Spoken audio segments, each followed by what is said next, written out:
Marcel James with Antelope Audio. We're at the NAMM Show 2014.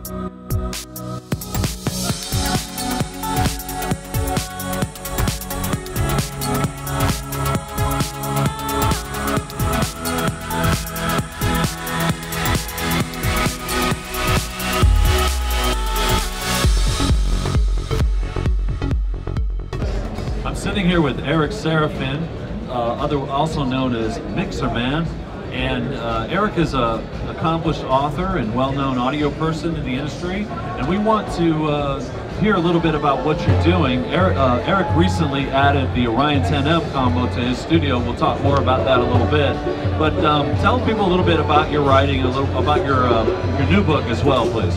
You know, I've got 3 books out right now. The Daily Adventures of Mixerman, which was my first, Zen in the Art of Mixing, and Zen in the Art of Producing, and I'm getting ready to start Zen in the Art of Recording. Wow. Which is, I'm not sure how I'm putting this out yet, but I've booked out the next 2 months to write that book, so maybe 3 months, we'll see. It's going to be a pretty big book, and it's going to be a really good one because it's going to, I'm going to approach it from the perspective of a musician who wants to improve their recordings and focus a lot on source, because I mean, it only took me a few years to learn how to place microphones, and yeah, I got better and better as I went along, but once you get the basic concept, you know, you understand it, you can experiment and forge ahead.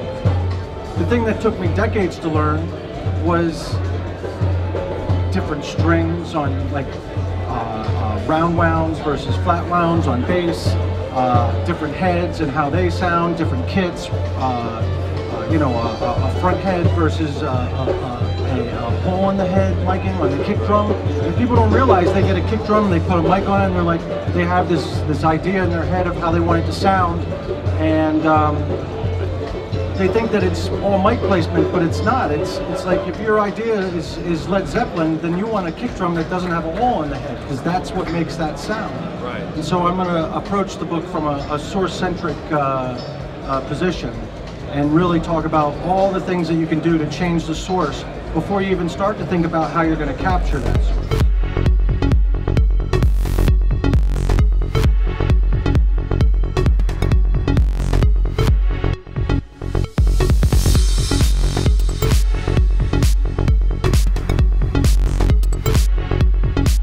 Talk about capturing sound in the room, which is something that we play a role in that part of it.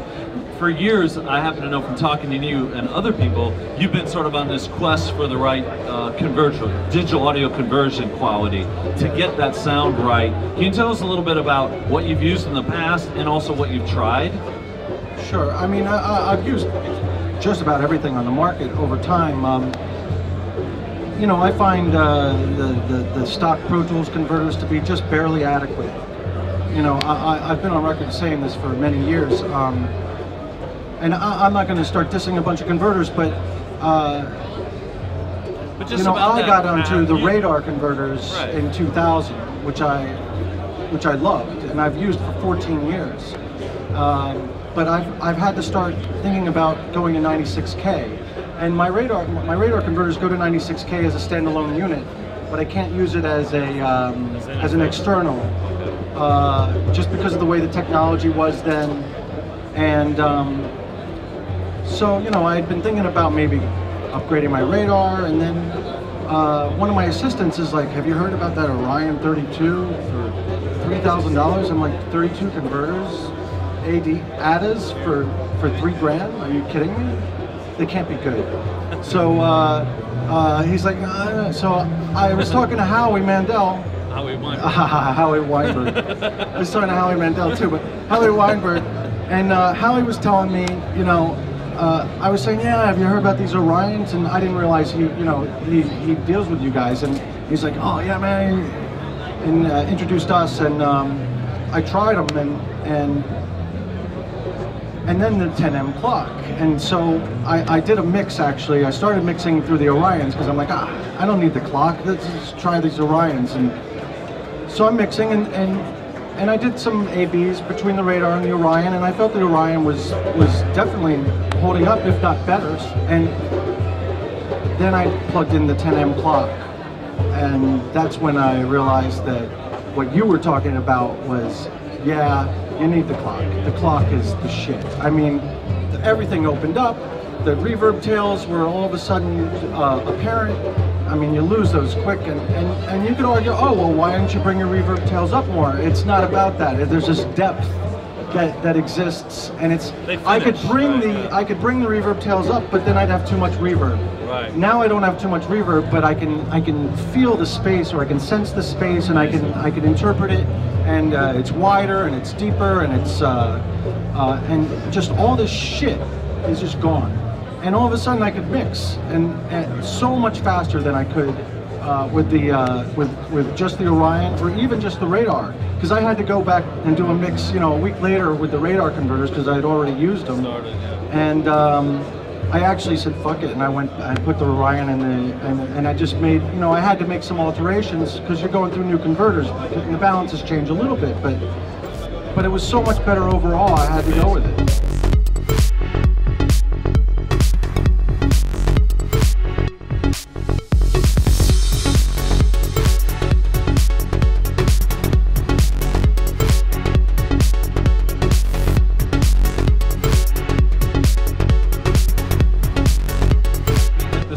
This question asks a lot of us. How are you doing this over USB?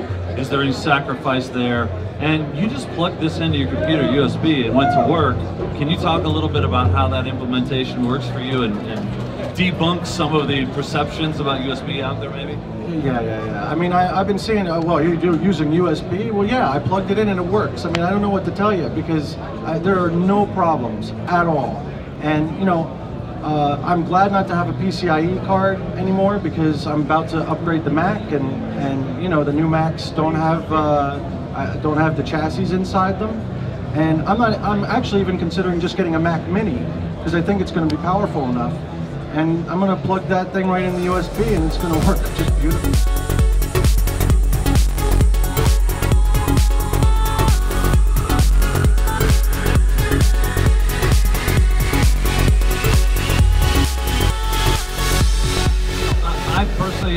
Have been in this industry and around this industry for 12, 14 years as well. And the Orion for me it's a once every 10, 20 year product. And I've been saying it, it's one thing for me to say it, but it's another thing in practice for guys like you and our friend Brian Vibritz who's here to actually, you know, switch after 10 years of using a converter. We're just pleased that you gave us a shot and we're thrilled to have you on board. Listen, I'll just say this. About the Orion, to me it's a game changer. I mean, really, honestly, I mean that. And I mean, I called you like within half an hour or an hour of using the thing, and I'm like, holy shit, you got to be kidding me! How are you putting this out for this kind of money? This is ridiculous. And a lot of people could buy in at that price and then get the 10M later or whatever, but 32 channels of ADA for that kind of investment is a no-brainer, and it's a big game changer. And a lot of people are going to up their game a lot in that they will remove impediments. And obviously, skill is supreme, but skill can't overcome all impediments. And the more impediments you have, the more hurdles you have, the slower you're going to be at your race. And so the goal is to remove as many impediments as possible so that there's nothing between you and creating the music and creating the mix. And that's what the Orion and 10M combination does for me, because I can just mix and I don't even have to think.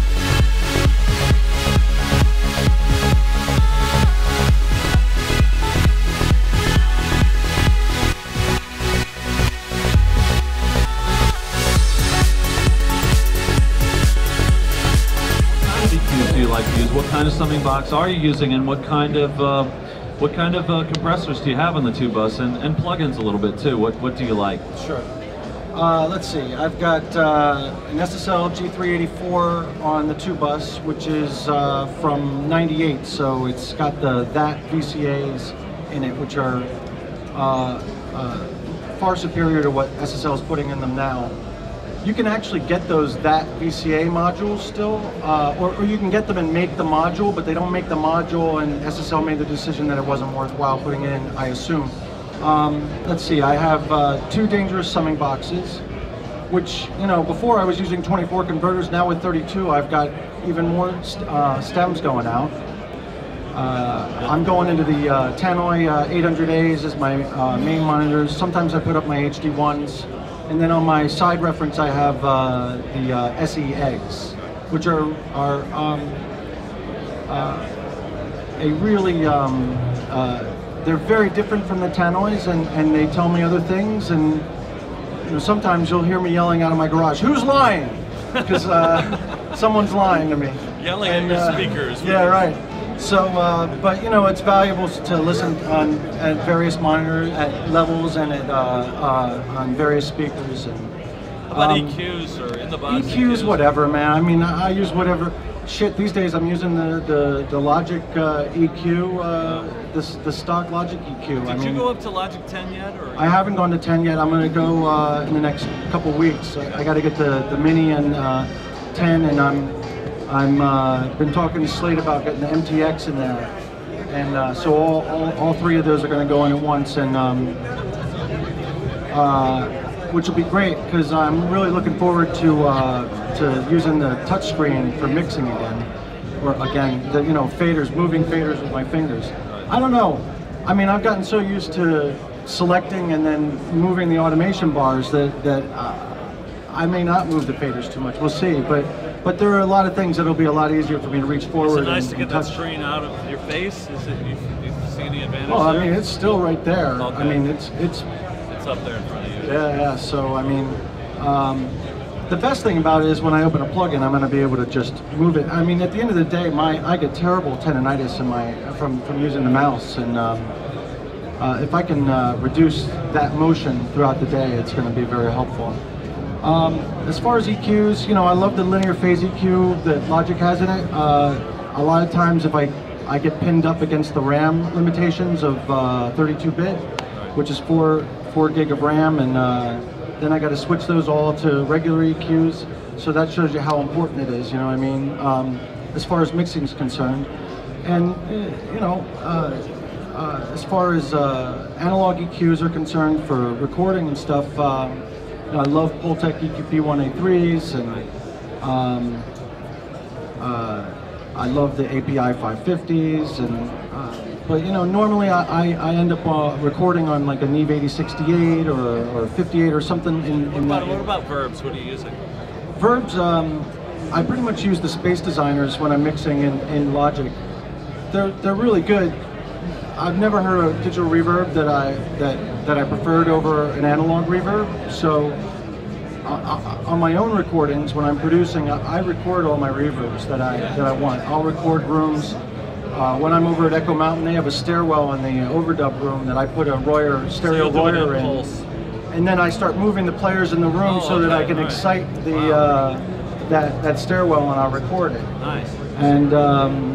And if I'm mixing in a studio, first thing I do is set up a chamber in the big room, and I like to use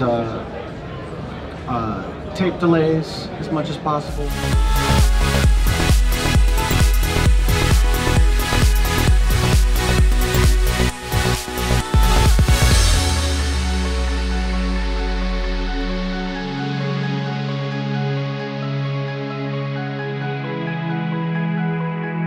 Switch gears to some of the bands you've worked with, some of the projects, and I want to hear a little bit more, and maybe people have questions about the Adventures of Mixerman and the story that unfolded, because I remember Dave Pensato telling me the story about how he and a lot of the guys in LA were following every episode, and they were like trying to guess which band it was and didn't know that it all came out of your imagination. And at the time, everyone was like, who could it be? But first of all, you know, Foreigner Live, you were telling me that you were real happy with the sound and how great they still sound. Tell us a little bit about that, and then, if you don't mind, backtrack a little bit about the book and the Adventures of Mixerman. Okay. Foreigner Live, it was recorded great. I had done some mixes for Foreigner previously on their Unplugged album, so a lot of it was similar because this was unplugged. There were no drums, which makes mixing a live project much easier. So basically it was 4 of them. I had 4 guitars, 4 vocals. What else did they have in there? Sometimes Jeff went to the bass, but only on a couple of songs. For the most part, they were all unplugged, all guitar and vocals. And it was it seemed like it was a small venue. I made the venue a little bigger than it was, because it generates excitement. And they tell some good stories. Mick talks about, you know, his songs, and Mick is an amazing songwriter. You know,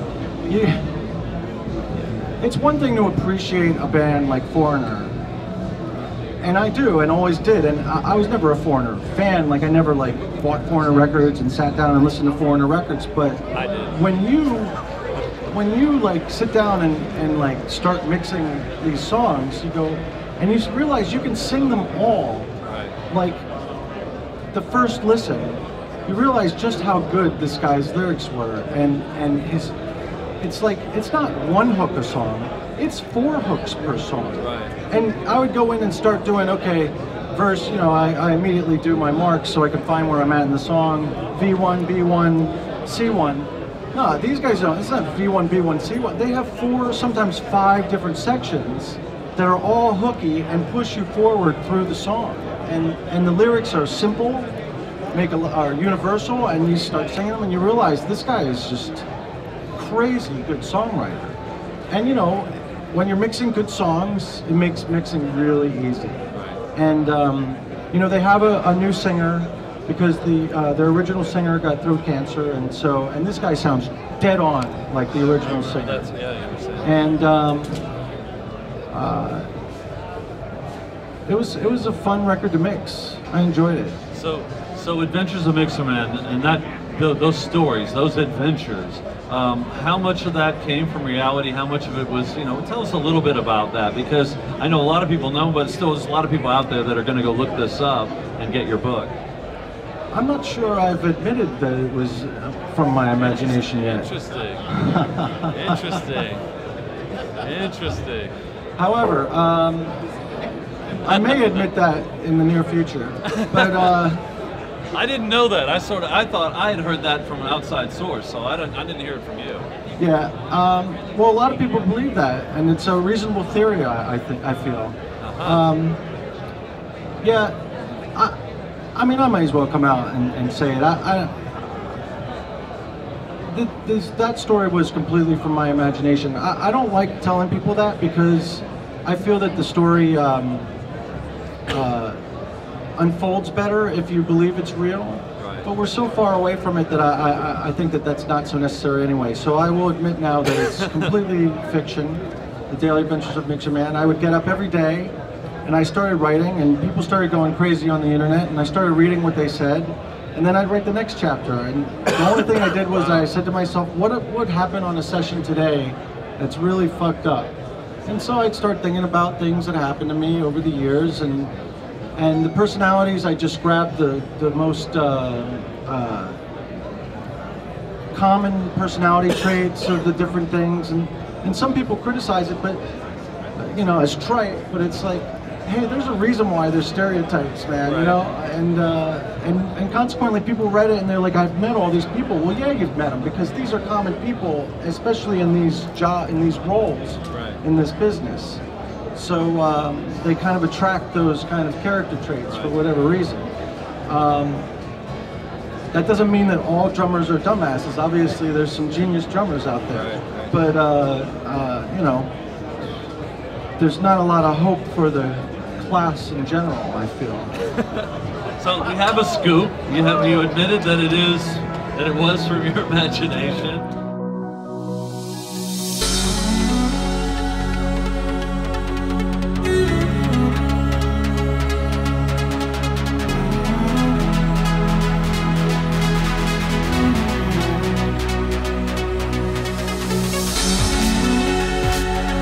No, Well, I found it really interesting that in the new digital medium, you're writing a chapter, you're reading what people are commenting, so it really is an interactive process in that regard. It was totally interactive, and I'll never get that back again.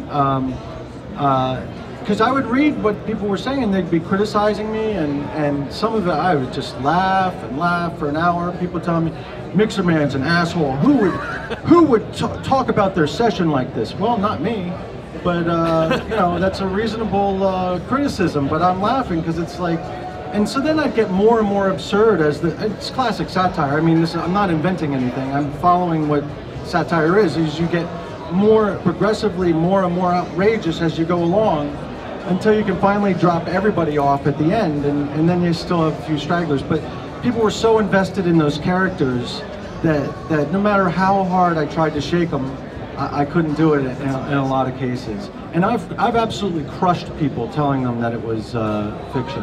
I had a drummer say, okay, I was about to mix his band, and he's like, who's the band? You gotta tell me who the band is, tell me everything about it. I'm like, dude, there is no band.